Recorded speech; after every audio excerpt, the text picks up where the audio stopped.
বিভিন্ন জায়গায় অবস্থান করছেন এবং তদারকির মাধ্যমে যে সকল ব্যক্তিদেরকে কিন্তু সন্দেহ হচ্ছে তাদেরকে তদারকির মাধ্যমে তারপরে কিন্তু প্রবেশ করতে দেওয়া হচ্ছে তল্লাশির মাধ্যমে। দর্শক, দেখানোর চেষ্টা করছিলাম শাহবাগে কিন্তু আইন শৃঙ্খলা বাহিনীর যে সকল সদস্যরা রয়েছে তারা কিন্তু তৎপর রয়েছে যাতে আওয়ামী লীগ কোনো ধরনের কার্যক্রম কিন্তু করতে না পারে।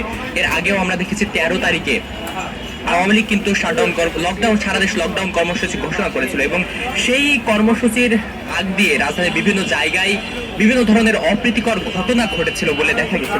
দর্শক, রাজধানীর বিভিন্ন জায়গায় কিন্তু ককটেল বিস্ফোরণ হয়েছে, বিভিন্ন গুরুত্বপূর্ণ স্থানে ককটেল বিস্ফোরিত হয়েছে এবং রাজধানীর বিভিন্ন জায়গায় বাসে আগুন দেওয়ার মতো অপ্রীতিকর ঘটনা কিন্তু ঘটেছিল।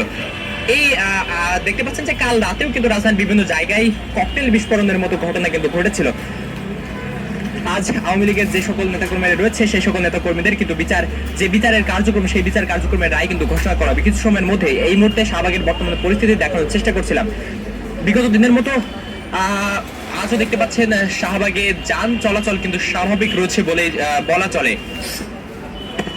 আমরা দেখেছি আওয়ামী লীগ কিন্তু এর আগেও কিন্তু লকডাউন কর্মসূচি ঘোষণা করেছিল।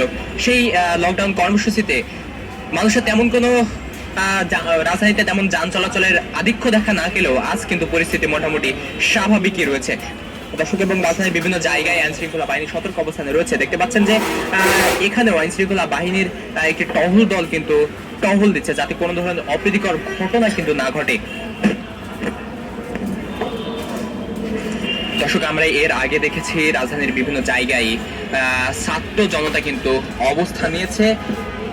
গত 13 তারিখেও বিভিন্ন জায়গায় কিন্তু ছাত্র জনতা অবস্থান নিয়েছিল এবং আওয়ামী লীগের কেন্দ্রীয় কার্যালয়ের সামনে কিন্তু ছাত্র জনতা অবস্থান নিয়েছিল যাতে কোনো ধরনের কোনো অপ্রীতিকর ঘটনা না ঘটে এবং নিষিদ্ধ ঘোষিত সংগঠন আওয়ামী লীগের যে সকল নেতাকর্মীরা রয়েছে তারা কোনো ধরনের কার্যক্রম কিন্তু করতে না পারে।